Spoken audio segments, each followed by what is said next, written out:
Forward converter, it is basically a DC to DC switching voltage regulator.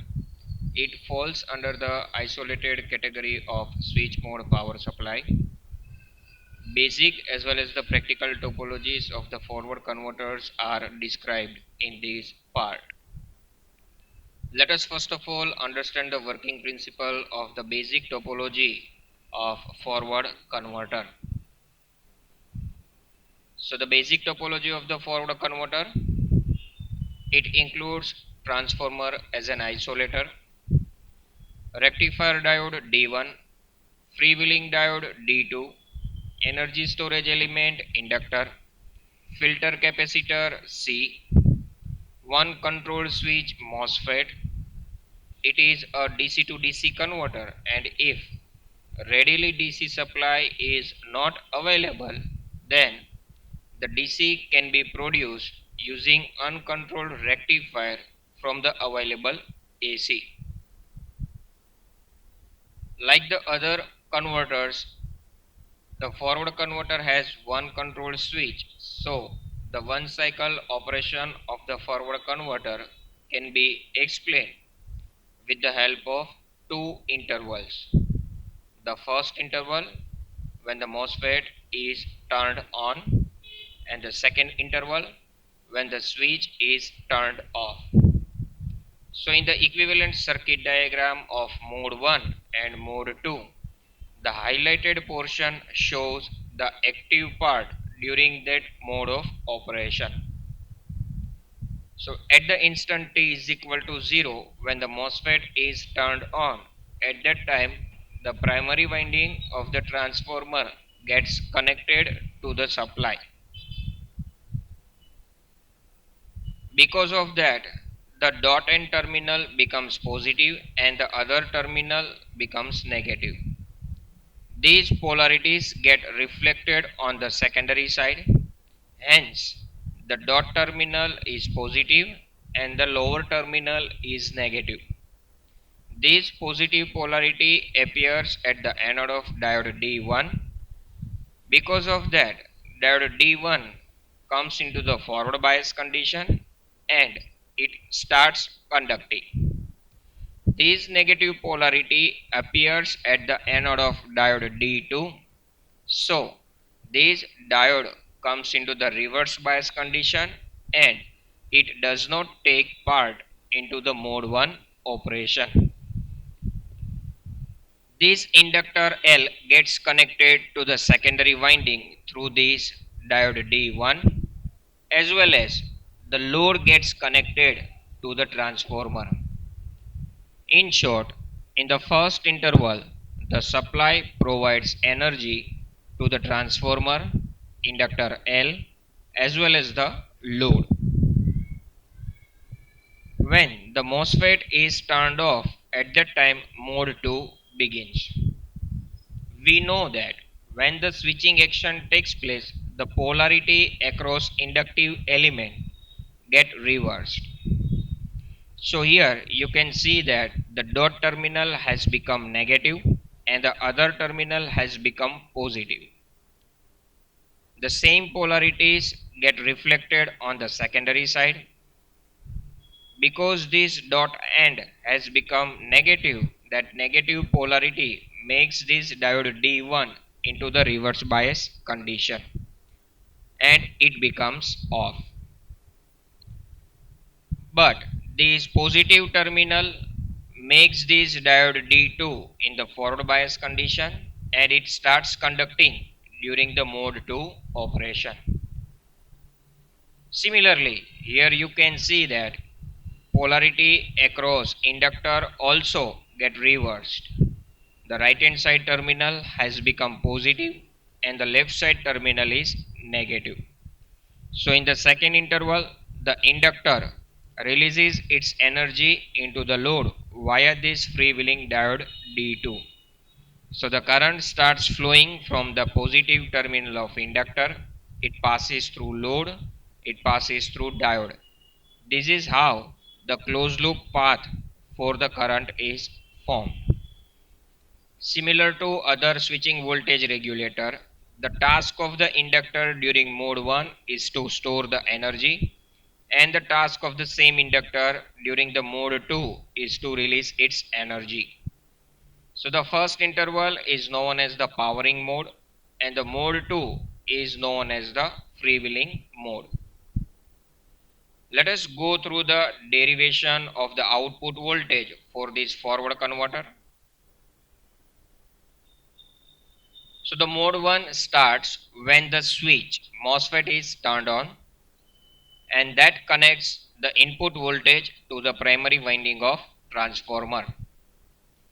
Both primary and the secondary winding starts conducting simultaneously, right? So here in the equivalent diagram you can see that the input portion is active, as well as on the secondary side this portion is active.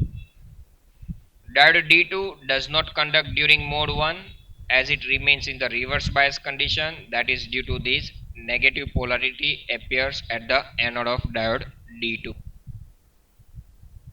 Voltage appears across the load during the mode 1 is N2 divided by N1 into Vs.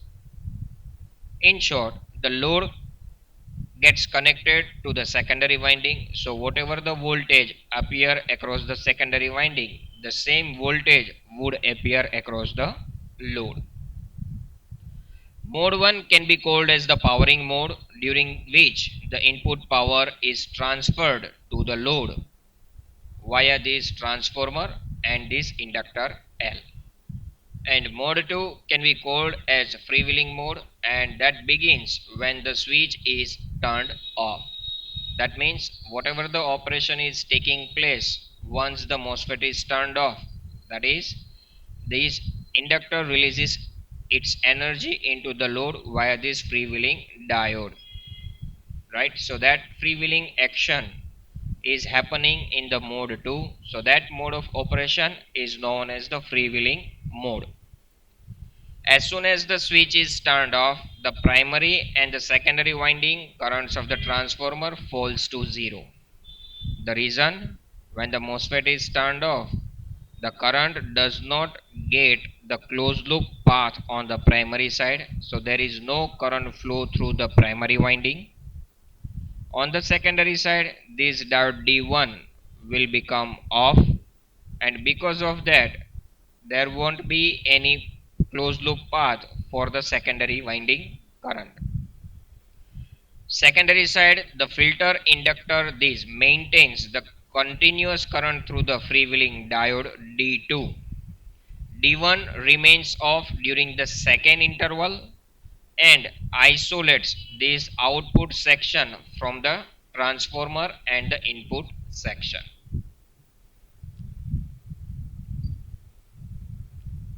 Right, so here you can see that during the second interval diode D1 is in the off state condition, so the output portion gets isolated from this transformer as well as the input section.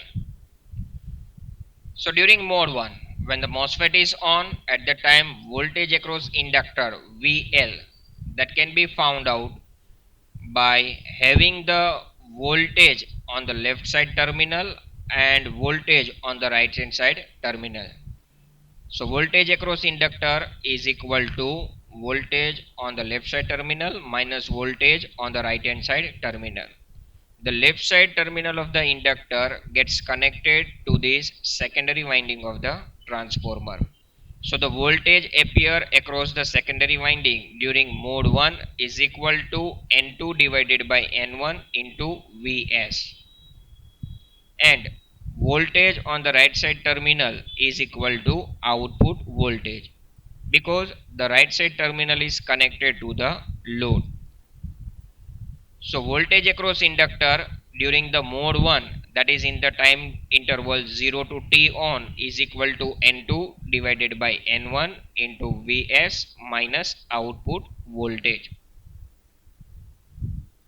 From mode 2, when the switch is in the off state condition, at that time voltage across inductor is equal to the output voltage. So the voltage across inductor over one cycle would be 0. Why? Because we are considering the steady state condition. So the average magnitude of voltage across inductor over the one cycle should be 0. So we can write from 0 to T on, that is during the mode 1 voltage across inductor, plus T on to T, that is the mode 2 voltage across inductor, is equal to 0. We have the magnitude of voltage across inductor during mode 1 as well as during mode 2.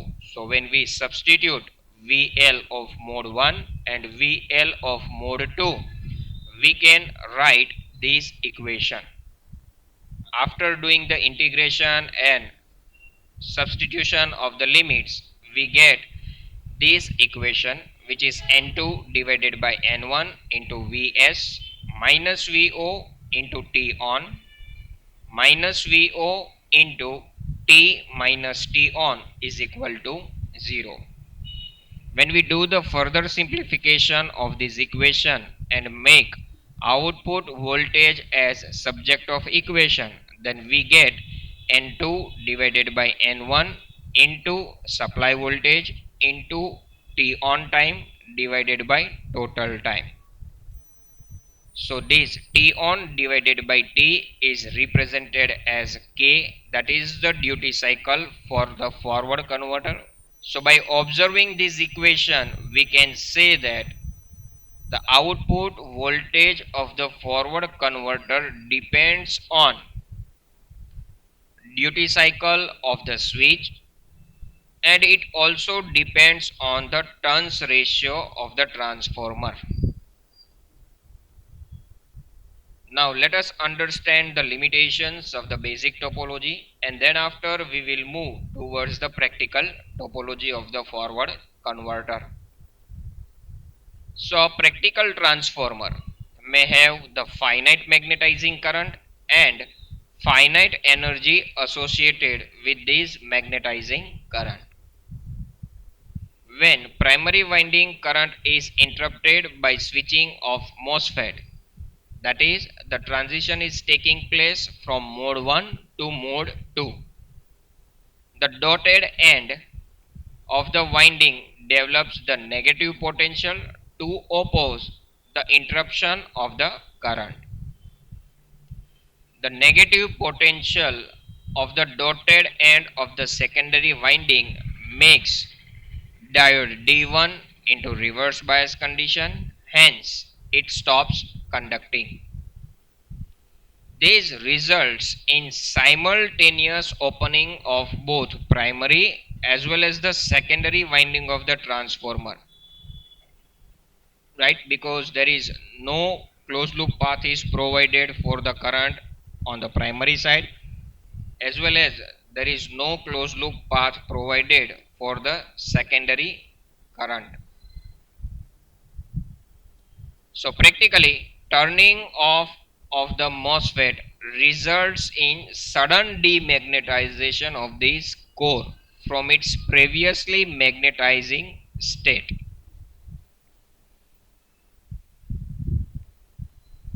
And practically, a circuit cannot support this sudden change in the flux. So any attempt is made to change the flux suddenly, that results in generation of large magnitude of voltage, and that should be avoided to prevent the destructive effect. That means it can damage the MOSFET on the primary side, it may damage the diodes on the secondary side.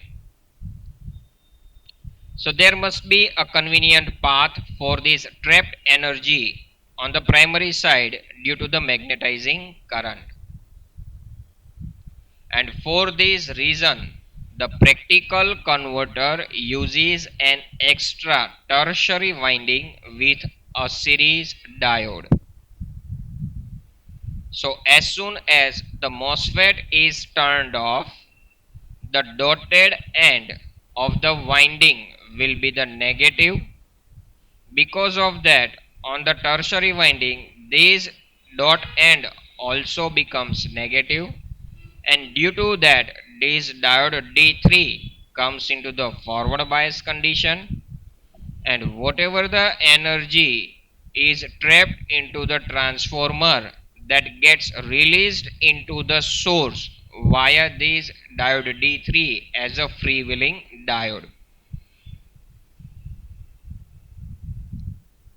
So these are the corresponding waveforms of the various parameters.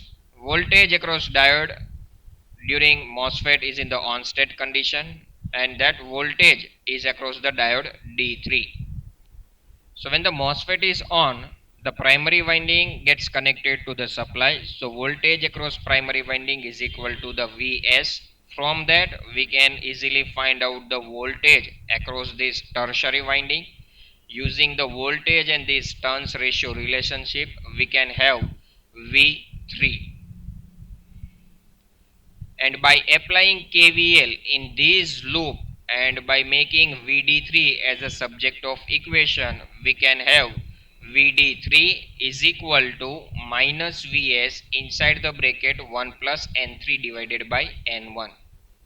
Here you can see that supply voltage plus voltage across tertiary winding is equal to the voltage across diode 3 when the MOSFET is in the on state condition. Voltage across primary is Vs. As I said, when the MOSFET is on, the primary gets connected to the supply, and voltage across switch is 0 because it behaves as a short circuit element. During the turn off condition, this diode D3 comes into the forward bias condition and it provides the path for the demagnetization of the transformer. So the voltage across D3 during the second interval is equal to 0.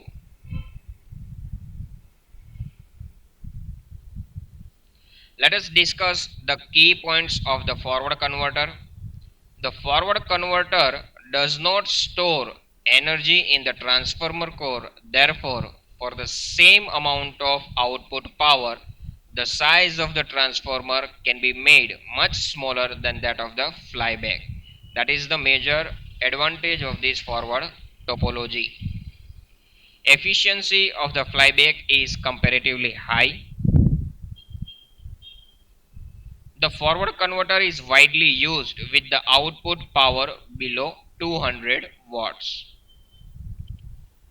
Due to transformer, the forward topology can be used as either a step up or step down converter, although the most common application is the step down conversion. The major drawback of the practical topology is that the transformer must have 3 windings, so that makes the design of the transformer a little bit complex.